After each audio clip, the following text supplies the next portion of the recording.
목사님 또 우리 장로님들께 감사를 드립니다. 여러분의 묘비는 어떻게 쓰여지기를 원하십니까? 유럽에서 한 묘비의 글이 흥미로웠습니다. 단 3줄인데요. 나도 전에는 당신처럼 이 자리에 서 있었소. 두 번째 줄은 나도 전에는 당신처럼 그곳에 서서 이렇게 웃고 있었소. 세 번째 줄은 이제 당신도 나처럼 죽을 준비를 하시오. 우리가 이제 공동묘지에 이렇게 가서 많은 분들의 묘비를 봅니다. 근데 거기에 국가에서 받은 훈장이나 이력, 경력들이 가득한 그런 묘비도 봅니다마는 별로 마음에 닿지 않는 그런 모습을 봅니다. 다윗의 묘비를 아시는가요? 다윗의 묘비. 우리 장사관 장로님, 다윗의 묘비 아세요? 오늘 특별히 여러분들에게 소개하려고 합니다. 사도행전 13장 36절에 보면은 이렇게 기록되어 있습니다. 다윗은 하나님의 뜻을 따라 섬기다가 잠들다. 다윗은 하나님의 뜻을 따라 섬기다가 잠들다. 한번 따라서 볼까요? 하나님의 뜻을 따라 섬기다가 잠들다. 야, 멋있죠? 오늘 본문에 보니까 선지자 노릇, 목사 노릇하고 권능을 행해도 하나님의 뜻대로 살지 않으면 천국에 갈 수 없고 하나님 뜻대로 살아야 천국에 갈 수 있다고 말씀하고 있습니다. 여러분, 예수님께서 사역하실 때 많은 사역을 하셨는데 어디에 중점을 두었을까요? 설교 사역, 치유 사역, 제자 훈련 사역, 모두가 중요한 사역인데 제가 볼 때는 더 중요한 그 사역이 중요한 그 포인트가 있었다고 봅니다. 그것은 성부 하나님의 뜻을 이루는 일에 초점을 맞췄음을 여러분들은 기억해야 합니다. 요한복음 6장 38절에 내가 하늘에서 내려온 것은 내 뜻을 행하려 함이 아니요 나를 보내신 이의 뜻을 행하려 함이니라.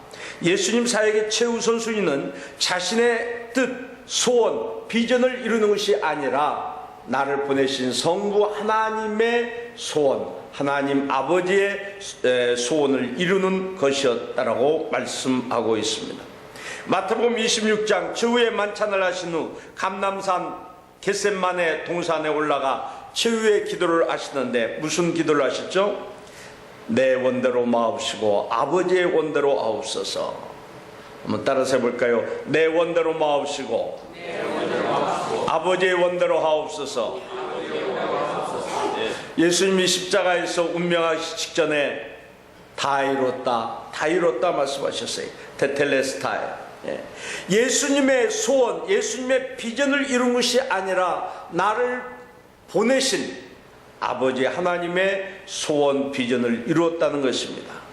최고의 신앙은 어떤 권능을 행하고 어떤 업적을 이룬 것이 아니라 더 중요한 것은 아버지 하나님의 뜻을 이루는 것인 줄 믿으시기 바랍니다. 우리가 하나님의 뜻을 이루려면 먼저 예배자가 돼야 합니다. 저는 기념관에 오는 분들에게 늘 빠짐없이 소개하는 분이 다윗의 얘기입니다. 다윗은 성경에 한 2600명 등장인물 가운데 다윗의 이름이 한 1100번 나오거든요.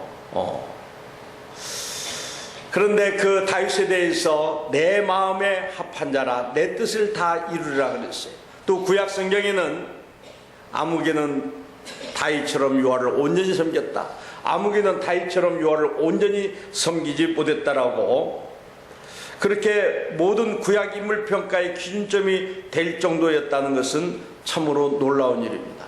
사람이 살다 보면 신앙생활 하다 보면 잘할 때도 있고 못할 때도 있는데 도대체 다윗의 어떤 점일까? 천한복등의 신분에서 존귀한 왕의 신분으로 출세했기 때문일까? 많은 시를 쓰고 악기 연주를 잘해가지고 왕 앞에 연주할 정도로, 다윗은 몇 세기에 나올 정도의, 몇 세기에 한 명 나올 정도의 그러한 이제 대단한 예술가였습니다.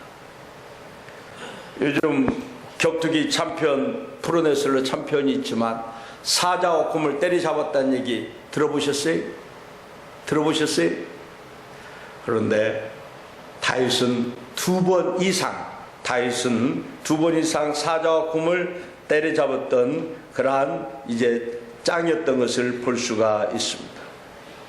솔로몬 성전을 지을 때 기쁜 마음으로, 즐거운 마음으로 자기 전 재산을 내놓았기 때문일까? 남북 이스라엘을 통일시키고 중동의 최고의 나라를 건설한, 그 당시 세계의 중심은 중동인데 중동의 최고의 나라를 건설한 그 리더십 때문일까? 그러나 다윗에게는 이러한 훌륭한 점이 있지만 약점도 있죠. 우리아의 아내를 빼앗고 그 우리아를 모살해서 죽이고, 또 교만 떨다가 죄 없는 백성들 7만 명을 죽였으며 자녀 교육 잘못 시켜서 자녀들끼리 서로 싸우고 죽이는 그런 비극이 있었죠. 그러면 정말 하나님께서 다윗을 하나님 마음에 아팠다고 생각한 것은 무엇인가? 다윗의 어떤 천재적인 예술성, 어떤 사자와 곰을 때려잡는 또 그 희생, 헌신, 그것을 얘기한다면 우리는 기죽어서 신앙생활을 못합니다. 옛날 코미디언 김미화, 김한국이가 뭐라 했죠? 뭐라 했어요? 엄매 기주가 있죠. 우리가 다윗을 따라갈 수가 없어요. 그러나 우리가 반드시 따라갈 수가 있는 것이 있어요. 반드시 따라가야 하는데 그것은 다윗의 예배 생활인 줄 믿으시기 바랍니다. 시편의 절반을 다윗이 기록했는데요, 시편에 보면 내가 주의 성전을 향하여 예배하며 여호와는 나의 힘과 방패이시니 내 노래로 그를 찬송하리. 내가 여호와를 항상 송축하며 날마다 우리 짐을 지시는 주를 찬송할지로다. 나의 여가 종일토록 주를 찬송하리로다. 지도자가 제일 관리하기가 힘든 것이 시간 관리입니다. 시간에 늘 쫓겨요. 그런 가운데서도 다윗은 시간만 하면 주님 사랑해요, 찬양해요, 경배해요, 여쭙고 부르짖고 주의 말씀을 주야로 묵상하고 선포하고 시간을 만들어서 하나님이 보실 때는 다윗의 어떤 업적 공로보다도 다윗의 예배를 더 기뻐하셨어요. 다윗의 어떤 헌신, 희생보다도 다윗의 예배 생활을 더 기뻐한 줄 믿으시기 바랍니다. 우리가 공예배뿐만 아니라 또 길을 걸어가면서, 차 타고 가면서, 직장에서, 가정에서 24시간 늘 주님 안에서 예배하면서 살려고 몸부림치면 우리에게 실수가 있고 약점이 있을 수도 있지만 하나님 기뻐하실 줄 믿으시기 바랍니다. 여러분들 신앙생활 행복하십니까?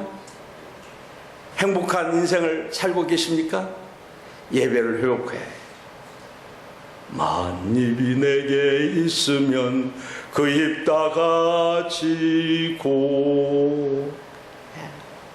우리가 시간만 나면 우리가 주님을 찬양하고 여쭙고 속삭이듯이 주님 친구처럼 대화하듯이 대화하고 주의 말씀을 주야로 밤낮으로 묵상하는 이 생활이 되어질 때 우리 인생은, 우리 신앙생활은 행복일 줄 믿으시기 바랍니다.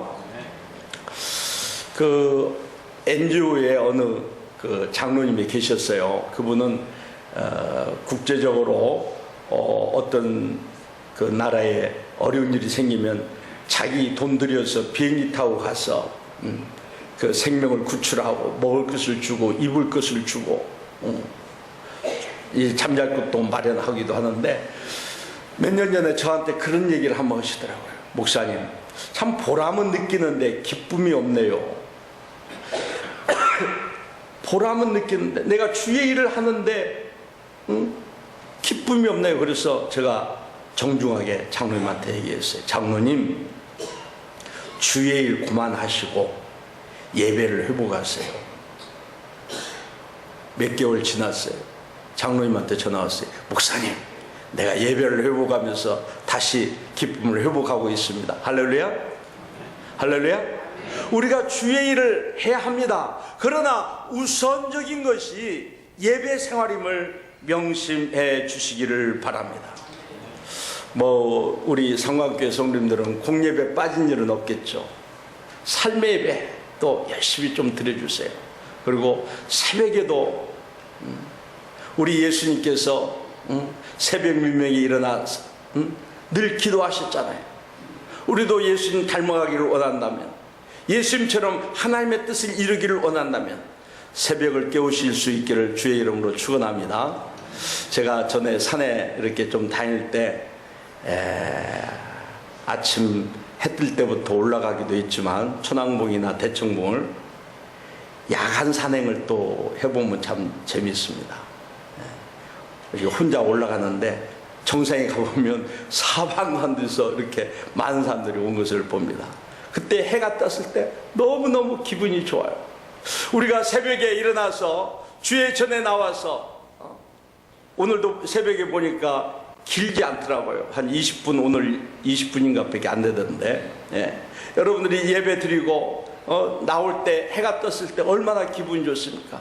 그 하루가 승리할 줄 믿으시기 바랍니다. 우리 삼관교회 성도님들은 새벽을 깨우는 성도들이 되시기를 바랍니다.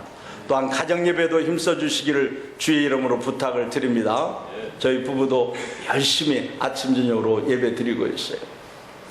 여러분들이 아예 선을 그어놓고 내가 말로만, 입술로만 주님 뜻대로 산다고 하지 말고, 내가 아침에 성경 한 장 읽지 않으면 아침밥 금식하리라. 아침밥을 먹지 않더라도 꼭 성경을 한 장 읽는 습관을 여러분들도 가지시고 여러분의 자녀들도 손주들도 그렇게 가질 수 있도록 한다면 하나님 기뻐하시는 이제 하나님의 사람들이 되어질 줄 믿습니다. 다니엘도 그 바쁜 생활 속에서 하루 3번씩 이제 예배드렸다라고 이제 다니엘서 6장 10절에 말씀하고 있습니다. 하나님 앞에 쓰임받는 하나님의 사람들, 그 건국대학교 부총장 지내신 여러분들 잘 아실 거예요. 임실의 그 유태영 박사도 자긴 몇 년 전에 말씀하시길 지금 이제 80이 다 되셨는데 새벽 예배, 수요 예배 빠져본 일이 없다고, 일평생. 세계 무역센터 부이사장을 지냈던 이돈 박사, 세계적인 인물인데요. 그분도 같은 하나님 앞에 쓰임받고 행복한 신앙생활하는 사람들은 예배를 최우선순위로 하고 있음을 명심하시기를 주의 이름으로 부탁을 드립니다. 한번 따라서 합시다. 날마다, 항상, 종일토록. 다윗을 하나님이 기뻐하신 것은 그의 예배 생활이었음을 기억하시기 바랍니다. 두 번째로 말씀드리고 싶은 것은 우리가 행복한 인생 또 하나님의 뜻을 이루려면 성령께 사로잡혀야 합니다. 저는 우리 삼관교회 역사를 저도 좀 알고 있잖아요. 어려서부터 쭉 봐서 우리 이명재 목사님 계실 때 그 사역도 제가 알고 있고 이유철 목사님도 알고, 그런데 우리 삼관교회가 이제 정말 기회가 모든 것이 때가 만사가 있는데 다시 한번 크게 정말 우리 초교파적으로 또 우리 교단적으로 이제 크게 부흥할 수 있는 때가 왔다고 저는 감히 생각하기 때문에 말씀을 드리는데요. 우리 삼관교회가 더 성령 충만한 교회가 되었으면 좋겠습니다. 성경에 보니까 사도행전 2장에 마가 다락방이 있습니다. 베드로가 중심 인물이었고 모든 성도들이 전심으로 오로지 기도에 힘썼던 그런 모습을 볼 수가 있습니다. 사도행전 13장에 보면 안디옥 교회가 있는데 거기에 이제 하나님의 사람들을 바울과 바나바를 이제 선교사로 파송하는 그러한 귀한 교회를 볼 수가 있습니다. 또 사무엘상 19장에 보면 남한 아웃에 이제 성령 충만한 역사를 볼 수가 있는데요. 그곳에 사울왕이, 또 사울왕이 동원한 칼제비들이 있었지만, 또 그 시대적인 영웅 다윗이 있었지만, 그 남아노요스의 주인공은 사무엘 선지자였어요. 우리 이 삼강교회에 사무엘 같은 그러한 인물들이 나왔으면 좋겠어요. 또 베드로 같은, 또한 이제 바나바와 바울 같은 그러한 인물들이 나오고 성령 충만할 때 우리 삼강교회가 크게 쓰임받을 줄 믿으시기 바랍니다. 이 시대에 주목받고 있는 새 교회를 제가 소개할게요. 저 독일의 라이프치히의 니콜라이 교회는 교회가 세워진 지 한 852년 됐어요. 852년. 거기에 지금부터 500년 전에 루터가 종교교육을 외쳤던 그러한 교회입니다. 음악의 아버지 바흐가 섬겼던, 이제 오늘도 아주 참 성가대 찬양대 잘하셨는데, 바흐 같은 그런 사역자들이 있었어요. 또 슈바이처 박사도 한 3년 그곳에서 사역한 걸로 나오고 있습니다. 근데 이 니콜라이 교회를 통해서 동서독을 통일시키는 데 주역을 한 그런 역사적인 교회입니다. 또 791년이 된 저 이태리 아시시스의 프란시스 수도원이 있어요. 여기에는 전 세계인들이 그 교회를 좋아하고 그들의 이제 사역자들 좋아하는 것은 섬김사역, 이 봉사 구제 사역을 너무너무 잘하는 거예요. 또 한 교회, 외국에서 우리 한국 교회를 볼 때 우리 한국의 5교회 안에 들어가는, 3교회 안에 들어가는 교회가 전주 안디옥 교회입니다. 거기는 교회 예산의 한 70%를 구제와 선교에 쓰죠. 그런데 이 세 교회의 공통점이 뭐냐? 세 교회의 공통점이 뭐냐? 니콜라이 교회나 프란시스 교회나 이 안디옥 교회의 공통점이 뭐냐? 예배예요, 예배. 지금 박진구 목사님 계십니다마는 그 이동희 목사님이 목회자 세미나에서 우리 교회를 선교와 구제로만 보면 안 됩니다. 우리 교회는 예배하는 교회입니다. 강대산에 최우선 순위를 둡니다. 예배가 있으면서 선교도 하고 구제도 하고 봉사도 하고 여러 가지 주의 일을 해야 온전히 영광을 하나님 앞에만 돌려줄 수 있어요. 그러나 예배가 없이 여러 가지 사역은 그 선한 사역이 오래 가지를 못합니다. 그리고 사람이 영광을 받습니다. 그리고 같이 동참하지 않는 사람을 미워해요. 왜 아무개 집사는, 아무개 장로님은 우리와 함께 않습니까? 네, 예배자는 겸손히 그 사역을 감당하기 때문에 하나님 기뻐하셔요. 우리 삼강교회는 성령 충만한 그러한 교회가 되어져서 이제 니콜라이 교회나 프란시스 이제 교회나 안디옥 교회처럼 하나님 마음에 합한 그러한 교회가 되어지기를 주의 이름으로 축원합니다. 그런데 거기에 어떤 이 하나님의 사역이 있을 때 꼭 중심 인물이 있어요. 이 성경에도 마가다락방에도 베드로가 중심 인물이었죠. 안디옥 교회도 바나바와 바울이죠. 그리고 이 남아노요대도 사무엘 선지자가 있었죠. 근데 이 라이프치히의 니콜라이 교회도 퓰로 목사님을 통해서 그렇게 강한 예배가 852년 동안 아주 강하게 이제 지속되어지고 있습니다. 예.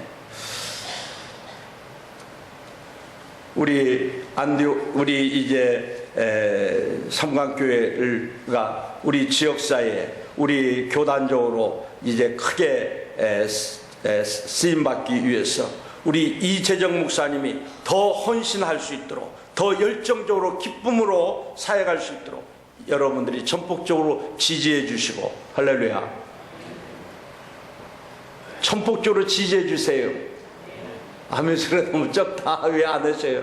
전폭적으로 신뢰하시고, 전폭적으로 지지해 주시고, 격려해 주시고, 후원해 주시고, 헌금도 해 주시고, 이제 여러분들이 우리 이 목사님 겪어보셨잖아요. 예.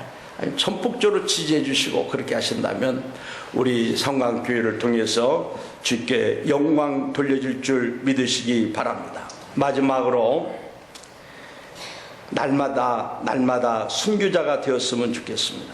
지금 복음 때문에 매년 세계에서 순교한 사람이 17만에서 18만입니다. 1.2%씩 매년 늘어가고 있어요.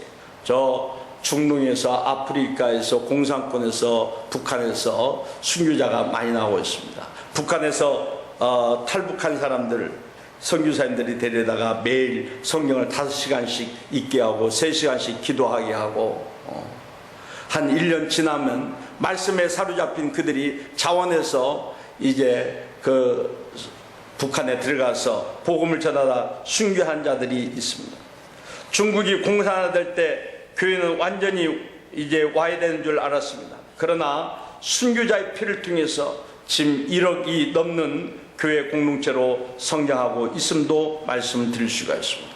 우리 한국교회도 순교사를 보니까요, 주기철 목사님, 손양호 목사님, 또 박간준 장로님, 이판일 장로님, 문중경 전사님, 윤임예 집사님, 다 자원한 순교자들, 그 순교의 자리를 다 피할 수 있었던 분들이에요. 그러나 이렇게 자원한 순교자들을 통해서 한국교회가 1천만 교회가 된 줄 믿으시기 바랍니다. 이렇게 우리가 목숨을 드리는 순교도 있어야겠지만 삶의 순교자들이 필요합니다.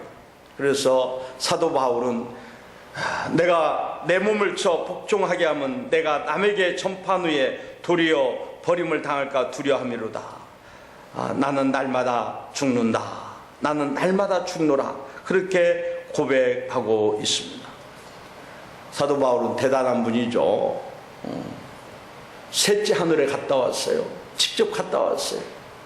깨달음을 주셔서 성령께서 붙잡아 주셔서 성경을 13권이나 쓰셨어요.